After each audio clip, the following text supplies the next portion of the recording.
Il y a des mots comme ça qui, dans le champ intellectuel, sont comme des gimmicks, des slogans, mais qui derrière des apparences superficielles ont une vraie profondeur conceptuelle.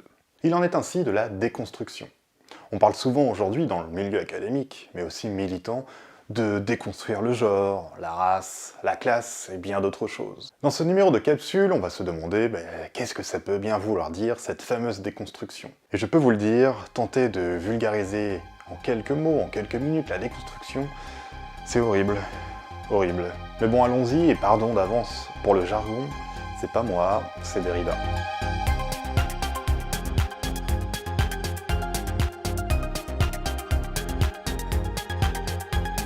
Les effets de mode, l'onanisme collectif et intellectuel autour d'un terme rhétorique font souvent qu'un terme est caricaturé, moqué et au final mal compris. Cet effet de mode autour du mot déconstruction provient sans doute de la réception américaine de penseurs français, qu'on rattache de manière commode à ce courant fourre-tout qu'on appelle le postmodernisme. Parmi ces postmodernes, ces post-structuralistes comme on dit parfois, il y a Jacques Derrida, philosophe français célèbre, entre autres, pour avoir forgé le terme de déconstruction en s'inspirant d'Heidegger et de Nietzsche. La déconstruction, c'est un terme quasiment indéfinissable. Proposer une définition claire, limpide, rapide de la déconstruction façon philosophie analytique, c'est impossible. Derrida le disait lui-même. Toute phrase, dit-il, je cite, de type « la déconstruction est X » ou « la déconstruction n'est pas X » manque a priori de pertinence, disons qu'elle est au moins fausse. Mais je vais quand même essayer d'être aussi clair que possible, et ça vaudra forcément une trahison du concept. C'est même pas un concept d'ailleurs, ou pas, enfin je crois pas. Bon, la déconstruction, c'est d'abord un outil littéraire, un marteau, si on se réfère à Nietzsche, et qui casse les textes pour les déconstruire, et l'on déblaye un peu le tout pour analyser les fondements impensés, les présupposés inconscients. C'est sans doute un peu rapide de dire ça, mais il y a dans la déconstruction ce que Derrida appelle la différence. Différence avec un A au lieu du E. Différence, c'est donc un mot valise, et qu'affectionnait particulièrement Derrida, et qui participe sans doute de son caractère abscon. Différence est donc composée de différence avec un E, qui signifie ce qui n'est pas le même, et du participe présent de différer, différent, qui est donc un mot qui veut dire ce qui est en train de différer. Le mot différence ajoute donc de la temporalité dans le mot différent, avec un E.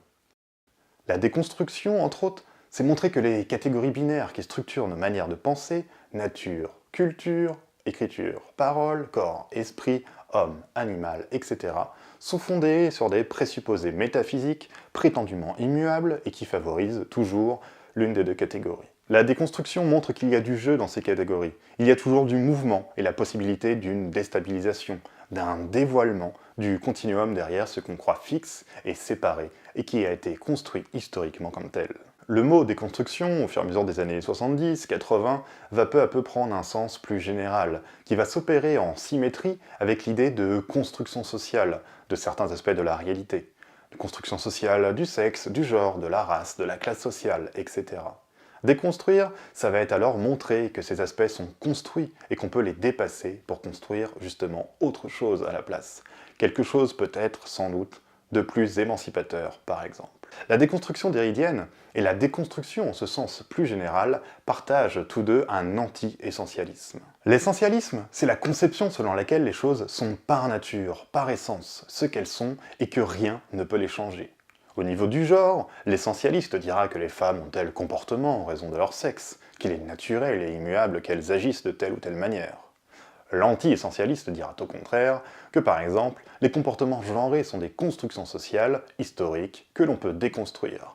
Déconstruire, c'est ici montrer que ce sont justement des constructions.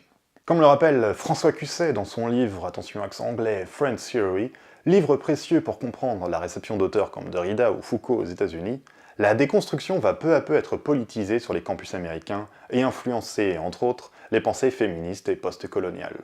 On aura l'occasion d'y revenir dans de prochains numéros de Politicon ou de Dedicto. Voilà, j'espère que cet épisode de capsule vous a plu et que vous en avez appris un petit peu plus sur la déconstruction, d'où ça pouvait venir, etc.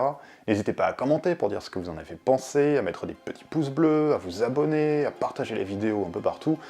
Et voilà, Tipeee, tout ça, enfin voilà, comme d'habitude. En attendant le prochain épisode sur la chaîne, portez-vous bien, et à la prochaine.